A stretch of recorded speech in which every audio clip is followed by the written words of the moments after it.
Recentemente eu postei nos stories do meu Instagram a capa da última edição da revista Veja, exaltando a Bolsa de Valores e falando da entrada do recorde de novos investidores que entraram justamente durante esse período de pandemia. Diversos estudos que foram feitos aí nas últimas décadas mostraram que sempre que sai uma notícia positiva ou negativa na grande mídia, isso mostra um sinal de reversão, um sinal contrário com relação à Bolsa de Valores.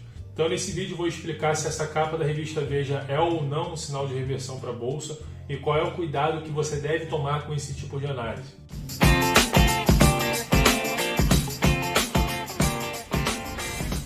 Se você é novo aqui no canal, eu falo sobre finanças, economia e investimentos, então se inscreve e ativa o sininho para você poder receber notificações dos próximos vídeos e também dá o like nesse vídeo se você gosta do assunto dele, para que o YouTube entregue para mais pessoas. Bom, então vamos lá. Em primeiro lugar, nós podemos extrair dois possíveis sinais de reversão aqui dessa capa. O primeiro sinal é a própria capa da revista em si, que com um tom positivo com relação à Bolsa, né, depois da alta recente que nós vemos agora no mercado de ações, não só no Brasil, mas no mundo todo. E também essa chamada a esperança de riqueza, né? E o segundo sinal é o conteúdo da reportagem mostrando que somente de março a julho de 2020 entraram mais de 900 mil pessoas, 900 mil novos investidores na Bolsa Brasileira. Então esse com certeza é um recorde histórico de entrada de novos investidores e é claro que somente essa informação sozinha ela não configura um sinal de reversão, mas alinhado com outros indicadores, esse tipo de informação pode ajudar sim a identificar pontos de inflexão no mercado. Então, por que isso acontece, né? A questão é a seguinte: geralmente no início de um grande movimento de alta, de um ciclo de bull market, como é chamado, né? Um ciclo de mercado de alta, no início desse movimento, quem entram são os grandes investidores, os investidores institucionais, investidores profissionais em geral, né? Que é chamado de smart money. Então, depois de alguns meses ou alguns anos que já aconteceu esse movimento, que a Bolsa subiu 50%, 80%, 100%, 150%, que esse tipo de informação da variação da Bolsa que já aconteceu sai na grande mídia. Então, aí que vai sair na manchete do jornal, vai sair na capa das revistas.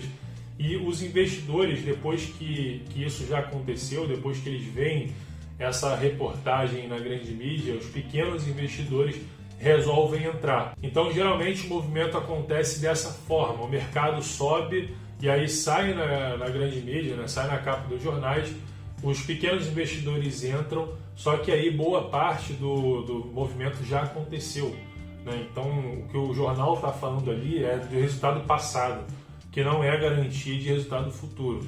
Então, se isso estiver alinhado com outros indicadores, por exemplo, indicadores econômicos estão se deteriorando, estão mostrando reversão de tendência, indicadores antecedentes da economia, então nesse caso isso pode mostrar sim um ponto de inflexão, né? Então esse tipo de indicador, o Magazine Cover Indicator, o indicador da capa de revista, ele é um indicador de comportamento, de sentimento do mercado. Então, como eu falei, já foram feitos vários estudos com relação a isso. Um deles foi feito por dois analistas do Citigroup, que selecionaram 44 capas da revista The Economist de 1998 até 2016 e analisaram o que aconteceu. Eles pegaram as capas pessimistas e otimistas com relação ao mercado e analisaram o que aconteceu com o mercado 6 meses depois e um ano depois. Então esse estudo mostrou que aconteceu um movimento contrário em 68,2% das capas até um ano após o lançamento, a edição dessa capa, né? Ou seja, a gente pode arredondar aí que 2/3 dos casos, em 2/3 das capas, elas realmente serviram como indicador contrário àquilo que elas estavam falando. Além disso, o estudo mostrou que comprar o ativo quando a capa fosse pessimista teria trazido um retorno de 18% ao longo do ano seguinte.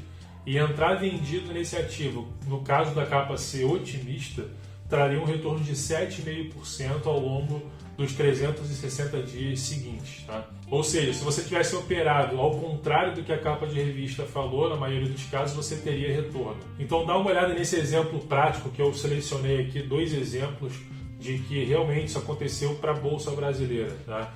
Então, pegando uma capa aqui de novembro de 2009 da The Economist, escrito Brasil Takes Off, ou seja, Brasil decola, com Cristo Redentor decolando. Essa capa é muito famosa, né? Então, ela saiu em novembro de 2009 e olha o que aconteceu com o mercado, com o Ibovespa após isso. Ele entrou numa tendência de baixa. E aí, em agosto de 2015, saiu essa capa da Exane aqui, né? Escrito Prepare-se, a crise vai ser longa, né? Então, mostrando que a crise vai se aprofundar muito mais, e etc. e tal. E aí, olha o que aconteceu com o mercado logo após essa capa. Entrou numa longa tendência de alta que se encerrou somente agora em março de 2020. Né? Então, são dois exemplos de que realmente aconteceu um movimento totalmente contrário daquilo que a capa estava indicando. Né? Mas é claro que isso não vale para todos os casos. Né? Em janeiro de 1999 saiu essa capa da Economist, escrito Why Internet Shares Will Fall to Worth, ou seja, por que o preço das ações de internet vão despencar até o chão.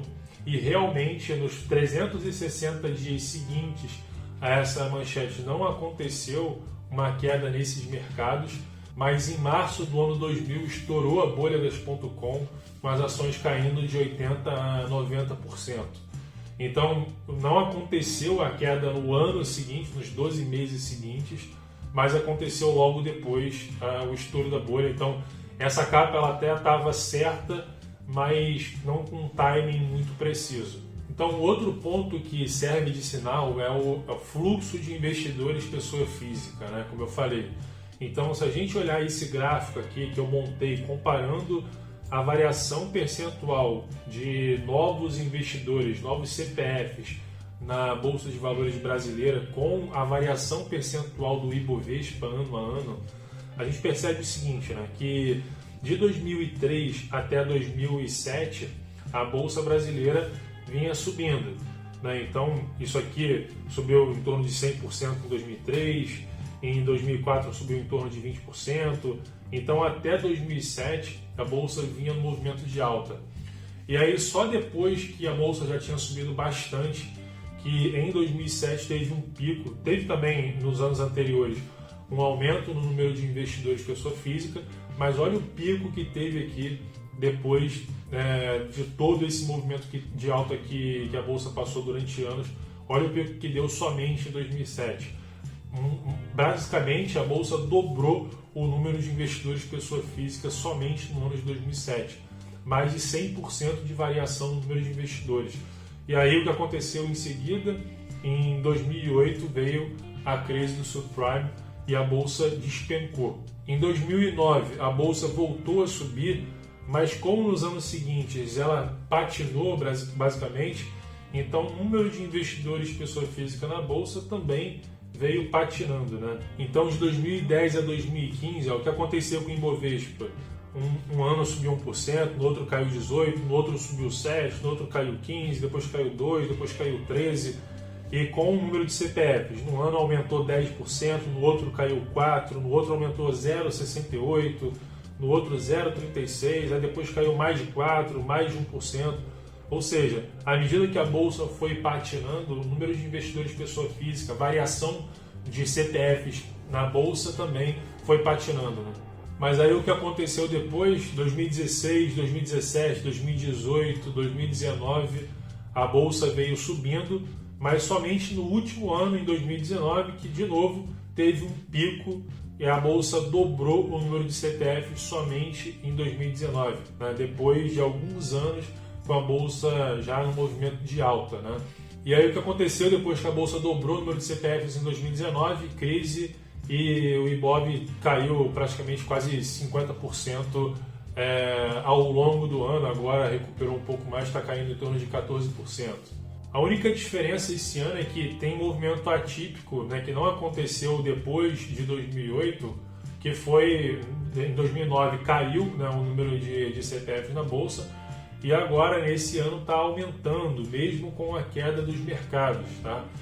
Então esse é o único movimento atípico. Agora a gente está em 2020 com uma variação de mais de 75% no número de CPFs, então pode ser que feche o ano de novo dobrando o número de investidores, né, com mais de 100% de variação no número de CPFs. Então a gente tem que observar aí para entender o que vai acontecer. Mas, de novo, mais um sinal, tá? Então o que a gente pode entender disso é que essa capa da Veja recente aí, ela traz importantes sinais, mas o cuidado que se deve ter com isso é que esse tipo de análise ela deve ser feita em conjunta com outros indicadores. Então um indicador de comportamento do mercado ele deve ser utilizado para confirmar outros indicadores econômicos, indicadores antecedentes da economia, tá? Que buscam prever a atividade econômica no futuro. Então, recentemente eu fiz um vídeo respondendo a pergunta se o mercado está caro ou barato, e lá eu mostrei 4 indicadores, tá? Eu expliquei um pouco mais sobre isso. Então, para você complementar o conhecimento aqui desse vídeo, você pode assistir o vídeo que eu fiz sobre isso. Eu vou colocar o card aqui em cima, tá?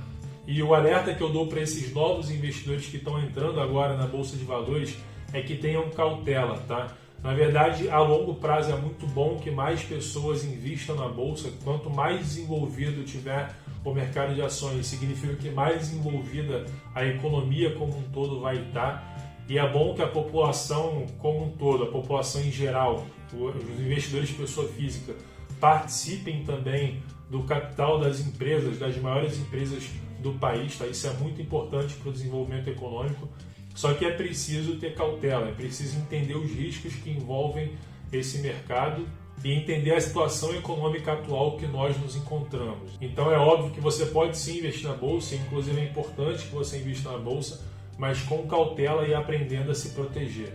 Então, se você quer entender como proteger o seu patrimônio de possíveis crises à frente, possíveis crashes, novos crashes no mercado financeiro, eu tenho um livro chamado Onde Investir na Crise, onde eu ensino 11 estratégias que você pode aplicar no seu patrimônio para se proteger ou até ter lucros no momento de crise financeira.